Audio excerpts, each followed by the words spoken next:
The world is constantly telling us what we need. New clothes, clearer skin, nicer home decor, more stuff. We're bombarded with it 24/7. Consciously deciding where we want to spend our money is in direct defiance to all this noise. It's saying no to what the world wants us to want and saying yes to the things we really want. Financial freedom, a stable future, more time, and more peace. Welcome back to my channel. Today's video is going to be all about how to practically save and stick to a budget. This is something that I have a lot of experience in. My husband and I actually paid off like $80,000, I think, dollars in debt over the past 4 years. I did start that prior to us getting married, but then got him on board once we got married. And we have had to really stick to a budget and do some things that maybe the traditional people do not do, but we have now built ourselves up to a place where I was able to comfortably quit my full-time job to pursue this right here. I definitely I've walked the walk. I have walked the walk, I talk the talk. We have 10 tips. Let's go ahead and dive right into the tips. My first tip is to connect your money with the work that you actually have to do to earn that money. If you work an hourly job that you get paid $20 an hour, think about when you buy something that is $20, that is an hour of your time. And regardless of whether or not you work a salary or hourly position, time is money. You actually have to put out work in order to earn the thing that you're buying. And I think that can definitely make us have a second thought before spending money on something that we don't necessarily need. My next tip is to plan out your weekly meals. So this is something that Brandon and I have recently started doing, and we have started saving between $100 and $200 a month on groceries just because we're actually every single Sunday we sit down together and figure out what do we want to have for dinner. Our lunches are kind of pretty much the same, but we actually use things that we already have in our pantry so we don't have to go out and buy excess and then end up having things that go bad because we didn't actually use them. So really being intentional about the items that you are purchasing at the store, because you know what you're gonna use them for. And my next tip is to take a look at how much you're spending every week, because sometimes it can be really overwhelming to look at the entire month, especially for those variable expenses like groceries and gas. It's hard to kind of conceptualize what $1,000 worth of groceries looks like for the entire month, but if you break that down to what is that actually in a week? So say your grocery budget is $800, then you have $200 worth of groceries to buy in a single week. So it makes it a lot easier for you to not overspend because you have that cap. I can't spend more than $200 this week, otherwise I'm gonna go over for the month. And that kind of leads me into my next tip, which is to do your grocery shopping online, because when you do your grocery shopping online, you can actually see that totaling up to what it's gonna be, so you can manipulate it a little bit more. Say that you end up going at $210 for the week. You can actually tell that before you hit purchase, and you can take some things out, reconfigure what your meals are gonna be, and figure it out. It makes it a lot easier when you do that.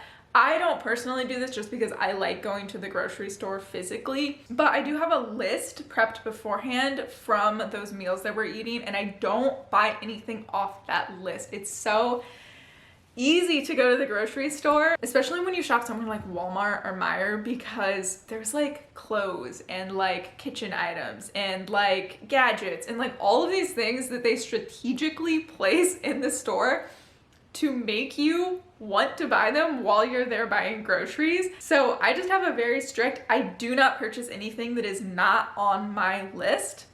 And that really helps me to not overspend on things that I don't need. The next thing is to actually plan ahead when you're setting up your budget at the beginning of the month. Think about whether there's gonna be birthdays coming up that month, whether you need your oil changed, whether you're going on a trip. Think about those things before they happen. That way they're built into your budget already. And this goes for things that are a while off as well. So say that you know you want to spend X amount of money for Christmas presents. Most of us cannot just pull that out of our budget because we don't have that much wiggle room in our monthly budget. But if you know that Christmas is coming up in 6 months, Christmas is always in December, so we know it's coming. we can actually plan ahead and in July, think about how much money you want to spend and then start putting that away every single month. Build that into your budget. Okay, so now we're gonna get into some of the mindset changes. And the first one is to have an honest conversation with yourself about wants versus needs. It is possible to live our lives with so much less than the world tells us that we need. You don't need to go and get your hair cut every single month. You don't need your nails done. You don't need to get your eyebrows laminated. You don't need new clothes every single season. And you don't need a subscription to every single streaming service out there. There are so many ways that we can cut back. All you really need is a roof over your head, food on your table, savings for the future, and clothes on your back, even if those clothes were thrifted 10 years ago and you still wear them. Yes, of course, it's nice to splurge on nice things every now and then, but you really have to weigh, what do I actually need? Which brings me into my next point, which is to actually care about your future self. 4 years ago, when I made the decision to start my debt payoff journey after college, I was thinking about one thing, and that was today. My future. When I started that journey, it felt like I was never going to get out of the mountain of debt that I was in after college. But I knew that someday future me would be so thankful that I put myself into the position that I can now take risks in my career and travel and not have to stress every single month about making the monthly payments on those loans. I would not be in the position to be sitting here in front of you today making this content if it hadn't been for the decisions that 4 years ago Stacy made.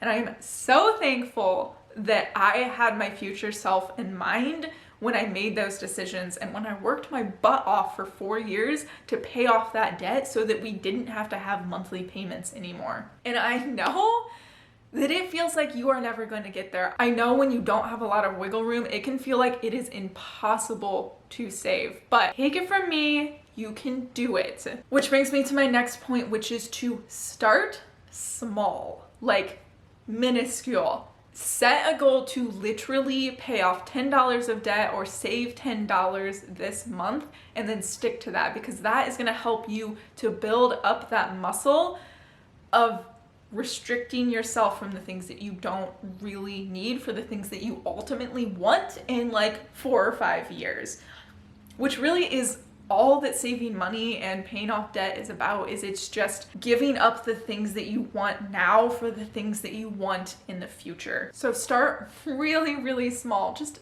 the tiniest little bit of savings, and you can slowly build that up, and you can slowly build those muscles of actually saving and actually making conscious decisions about your money. And also another really important thing is to always have that goal in mind. So whether it is paying off debt or saving for a down payment on a house or for a trip or even just for the comfort of not having to stress about money in the future, having a goal like that in mind is so incredibly important because it is going to keep you motivated to sticking to a budget. You can't just write down a budget and have no reason why you're writing down the budget. You really have to get in connection with like the emotional reasons that you are doing this, because spending money is a really emotional thing.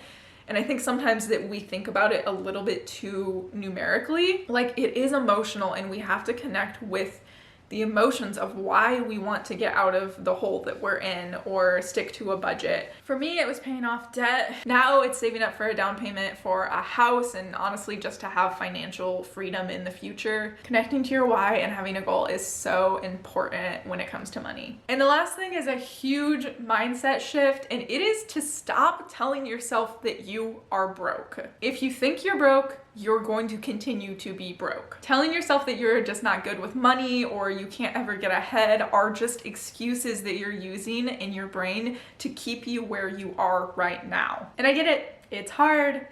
Bad situations happen, bad things happen in life, and it can be really hard to climb out of that hole that you feel like you're in right now. But believing that you're always going to be stuck in that situation is not going to help. To actually make progress in your finances, you have to believe that you can.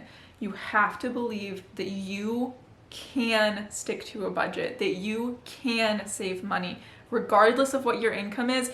And honestly, that's a whole other conversation. If your income is not meeting your expenses, something has to change, but it's not going to change if you don't believe that it can. You have to take the small, tiny steps to actually make it happen. And you're not gonna do that if you don't believe that it's possible. So really, that is where you have to start, is believing that it is possible. If you are interested in some ways that I have cut expenses out of my budget, I do have, it's kind of an older video, but I do have a video on things that I no longer buy. So that does have some good tips on things that you can save money on if you're looking for more specific tips on like what to save money on. But really, the mindset of saving money and budgeting has to come first, because yes, while cutting some things out of your budget can be helpful, you really have to have the mindset of, why am I saving?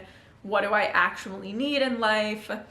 Because like, my needs are going to be different than your needs, so you really have to figure out and have that conversation with yourself in order to understand what your personal financial journey is going to look like. But I do have that video if you do want to check it out. I also have a video on how we actually budget. Again, that is kind of old, so if you would like an updated version of that, let me know. But everything that is in that video is still pretty much true. We pretty much budget the same way that we have in the past. We just don't have to put things towards debt anymore, which is so great. Hopefully you found this video helpful. I'm gonna be honest, I do not like filming sit-down videos, but I wanted to get this out here because I do feel like there are some important things that I have learned along my financial journey. Do I know everything? Absolutely not. But I somewhat have things figured out. Probably not, actually. That is gonna be it for this video, so thank you guys so much for watching, and I will see you in the next one.